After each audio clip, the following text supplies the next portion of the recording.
À Djibouti, une question agite toutes les conversations. Jusqu'où ira le président Ismaël Omar Guelleh, au pouvoir depuis 1999? Dimanche 26 octobre, le Parlement a supprimé la limite d'âge présidentielle jusqu'à la fixer à 75 ans.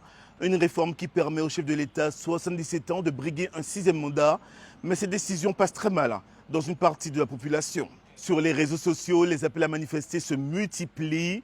Mais dans les rues de la capitale Djibouti, le silence domine. Beaucoup redoutent la répression dans un pays où la contestation est souvent étouffée. De son côté, le président de l'Assemblée nationale d'Ileta, Mohamed Ileta, défend la réforme. Selon lui, elle vise à assurer la stabilité du pays dans une région marquée par des conflits. Un argument qui ne tient pas pour l'ex-conseiller présidentiel Alexis Mohamed, aujourd'hui dans l'opposition. Ces projets n'a rien d'une élection. C'est une confiscation de plus de la volonté populaire. Et ceux qui y prendront part devront rendre compte aux Djiboutiens et à l'histoire. Il y a 3 ans, Ismaël Omar Guelleh tenait un tout autre discours. Dans une interview exclusive qu'il nous avait accordée au palais présidentiel de Djibouti, il avait affirmé qu'il ne comptait pas toucher à la Constitution. La prochaine présidentielle est prévue en 2026. Y pensez-vous? La Constitution me l'interdit, mon cher. Vous n'allez pas la changer? Non, 3 fois. Hein?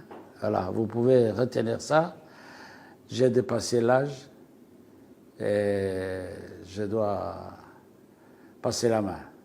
Le président sortant n'a pas encore officiellement annoncé sa candidature, mais pour beaucoup, le scénario de 2026 semble déjà écrit. De 2022 à 2025, le ton a visiblement changé au sein de l'exécutif de Djibouti.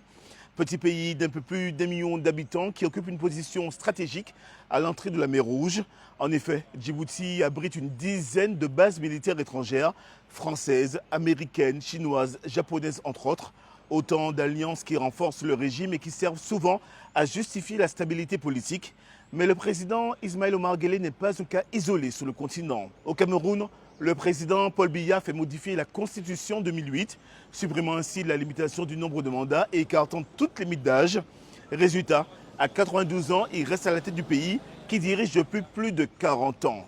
La Côte d'Ivoire, de son côté, a supprimé la limite d'âge de 75 ans en 2016, ce qui permet au président Alassane Ouattara de briguer un 3e, puis un 4e mandat controversé.